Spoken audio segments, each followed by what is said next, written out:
The wine world thought this grape was extinct, wiped out by a bug in the 1860s. The French buried it, they mourned it, and they moved on.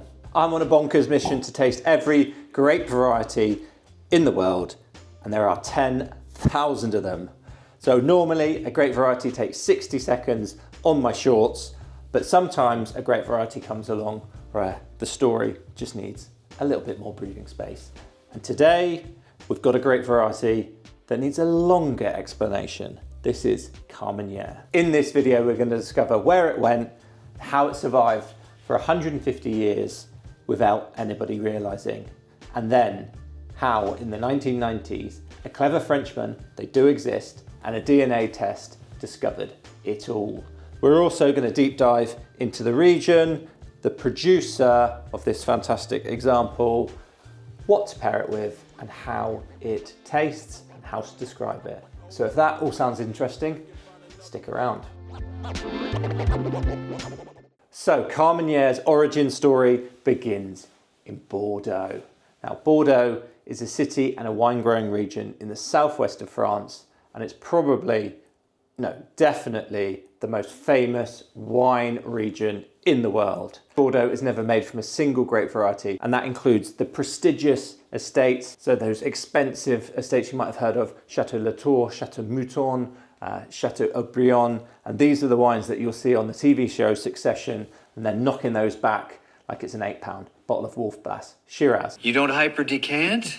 You're just doing regular decanting? So the Bordeaux winemakers will blend different grape varieties together into the final wine, and each grape variety gives a different element to the finished wine. The Carmenere was one of the 6 grape varieties back in the day that was allowed in Bordeaux. So the others you might have heard of: Cabernet Sauvignon, Merlot, Malbec, Cabernet Franc, and Petit Verdot. So the best estates in the Médoc, so that's a region in Bordeaux, planted Carmenere on purpose, not to be the sole star of the show, but to provide something that the other grape varieties, Cabernet Sauvignon, etc., couldn't, which was a kind of smoky, rounded depth to the wine.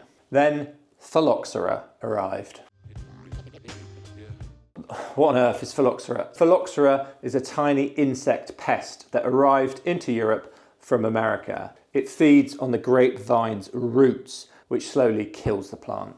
And within a few decades in the 1800s, it absolutely decimated the vineyards all over Europe, including France and including the vineyards in Bordeaux, where Carmenere was. So the French growers and the European growers were facing an existential crisis. Their livelihoods and the future of wine was really in peril. So they did find a fix, and the fix was to cut the top off a European vine and graft it onto the roots of an American vine. Because the American vines had grown up with the phylloxera bug, they were resistant to it. So success. Most of the grape varieties in France and Europe performed well from this. Unfortunately, Carmenere didn't. It didn't take to this new method. It was awkward to graft and sulky once grafted, and growers who had just lost years of harvest weren't in the mood to babysit a difficult vine.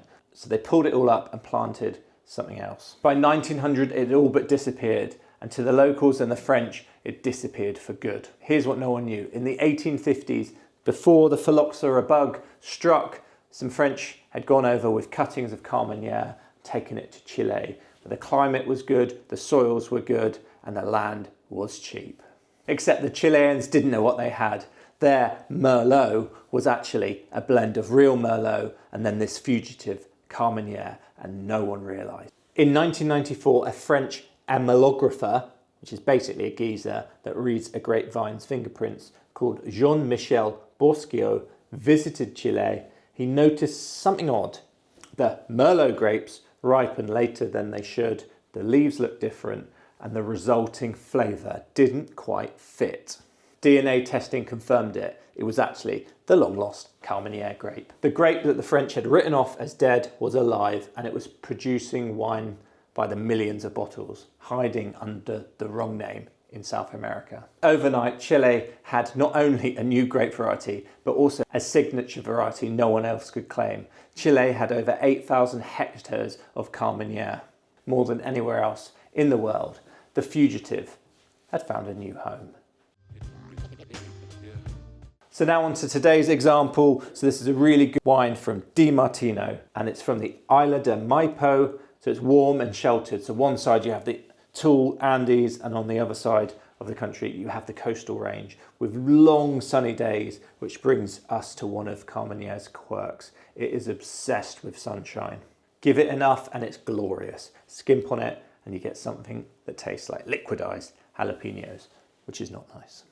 So this isn't just any old cheap Carmenère. This is Di Martino's Legado Carmenère from 2023. It's a really, really textbook example of Carmenère. And for this, I want to be tasting really good wines, the best that you can get, really. Why would you go for cheap stuff? So Di Martino is a family business, and an Italian immigrant moved over in the 1930s to set up, and it's been family owned ever since. And they've won awards, and they were Chilean Winery of the Year in 2011. I actually went to visit them a few years ago, gosh, maybe 8 years ago, on a whistle-stop tour of Chile. We drank a lot of pisco sours. It was basically maybe like 3 days, pisco disco. But what I did notice when we went to Di Martino is how kind of low intervention a lot of their wines are. So no new oak, and then also instead of commercial yeast, they used wild yeast that are on the grape skins. And then they were doing this really crazy experiment with kind of old clay amphoras that were dug into the ground. Basically how winemaking was in Chile around the world hundreds of years ago. And you can find this bottle in the UK, the right side of £20. So this was $17.50 from Berry Brothers and Rudd. And you can buy it online. Right, let's go. Finally, I'm getting a thirst on. The taste. Oof, that's a lovely nose. Oof, yeah, really pronounced. Kind of dark fruit, a little bit of licorice. Oh, yeah, lovely. It's definitely dark fruit, but not blackberries. It's more like dark cherry. There's a little bit of dark chocolate, a little bit of spice.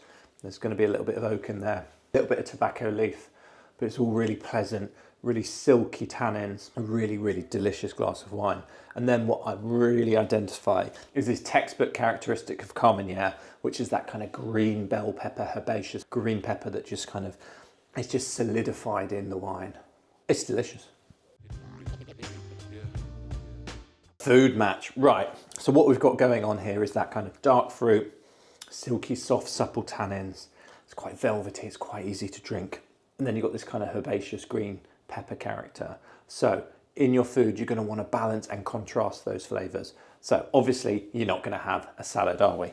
So I'm thinking a thick ribeye steak, the best you can buy, cooked over charcoal on the barbecue, and that fat is just going to render out, and the fat is going to lubricate the tannin, and that char is going to work with that tobacco flavor. But the real trick here is to slather on a load of green chimichurri, garlicky, herby chimichurri, and the reason for that is it's going to pick up that kind of green pepper flavor in the wine, and it's going to be best friends. Carmenère was written off, declared dead, and then it turned up on the other side of the world.